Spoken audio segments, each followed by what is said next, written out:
Hello good morning. അപ്പം ഇന്നെന്താ special എന്ന് വെച്ച് കഴിഞ്ഞാൽ അന്ന് പാളിപ്പോയൊരു ബിരിയാണി ഇല്ലേ, ബിരിയാണി കഞ്ഞിയില്ലേ, അത് നമുക്ക് ഒന്നും കൂടി ട്രൈ ചെയ്ത് നോക്കിയാലോ. ഇന്ന് പിന്നെ ഞാൻ അതിൻ്റെ അകത്തോട്ട് ഉരുളക്കിഴങ്ങ് മാത്രമല്ല ചേർക്കുന്നത്, കുറച്ച് സോയാബീൻ കൂടി അങ്ങോട്ട് ചേർക്കാൻ തീരുമാനിച്ചു. കാരണം ഉരുളക്കിഴങ്ങ് അതിൽ കുറവാണ്, ഇത്രയേ ഉള്ളൂ. അപ്പോൾ പിന്നെ ബാക്കി സോയാബീൻ വെച്ച് അഡ്ജസ്റ്റ് ചെയ്യാമെന്ന് വിചാരിച്ചു. സോയാബീനെല്ലാം നല്ല രീതിക്ക് നല്ല മസാലയൊക്കെ ചേർത്ത് ഫ്രൈ ചെയ്തെടുക്കാം ആദ്യം. ഞാനിങ്ങനെ മസാലയൊക്കെ തേക്കുന്ന സമയത്ത് എൻ്റെ കൈ കിട്ടുന്ന എല്ലാ മസാലയും എടുത്ത് തേക്കും, കാരണം മസാലയിലാണല്ലോ അതിൻ്റെ ടേസ്റ്റ് ഇരിക്കുന്നത്.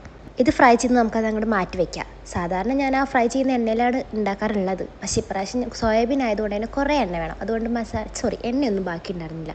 പിന്നെ അതിനകത്തോട്ട് ഒരു ഉള്ളിയുടെ പകുതി എടുക്കുന്നു, ഇച്ചിരി മസാല പിന്നെ ഇടുന്നു, ഇളക്കി കൊടുക്കുന്നു. ഉപ്പ് ഞാൻ ഇതിനകത്ത് ഇട്ടില്ല, കാരണം എന്താണെന്ന് വെച്ച് കഴിഞ്ഞാൽ സോയാബീൻ വേവിക്കുന്ന സമയത്തും മസാല ഇടുന്ന സമയത്തും ആവശ്യത്തിലധികം ഉപ്പ് ഞാൻ ചേർത്തിട്ടുണ്ട്.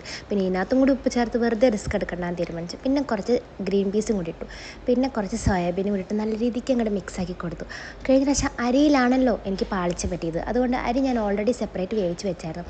പിന്നെ നല്ല രീതിക്ക് അങ്ങോട്ട് മിക്സ് ചെയ്തെടുക്കുക, കുറച്ച് നേരം അടച്ച് വെച്ച് അങ്ങോട്ട് വേവിക്കുക. ഇപ്രാവശ്യം പിന്നെ റിസ്ക് എടുക്കാത്ത കാരണം ചോറ് നല്ല സൂപ്പറായിട്ട് വന്നിട്ടുണ്ടായിരുന്നു, നല്ല സെറ്റായി വന്നിട്ടുണ്ടായിരുന്നു. കഴിഞ്ഞ പ്രാവശ്യം ഇങ്ങനെ ചെയ്താൽ മതിയായിരുന്നു. പോയത് പോയി, ഇനിയിപ്പോൾ അത് പറഞ്ഞിട്ട് കാര്യമില്ലല്ലോ. ഇതിൻ്റെ കൂടെ കഴിക്കാനായിട്ട് എനിക്കുണ്ടായിരുന്നത് സാലഡ് ഉണ്ടായിരുന്നു, പിന്നെ ഈ അച്ചാർ. ഇതാണ് ഈന്തപ്പഴച്ചാർ. സംഭവം ഞാനൊരു പരീക്ഷണാർത്ഥം ട്രൈ ചെയ്താണെങ്കിലും സൂപ്പറായിട്ട് വന്നിട്ടുണ്ടായിരുന്നു, എനിക്ക് നല്ല ഇഷ്ടപ്പെട്ടായിരുന്നു കേട്ടോ. അപ്പോൾ ഇന്നത്തെ ലഞ്ച് എന്തായാലും സൂപ്പറായിരുന്നു. അപ്പോൾ നാളെ കാണാം കേട്ടോ.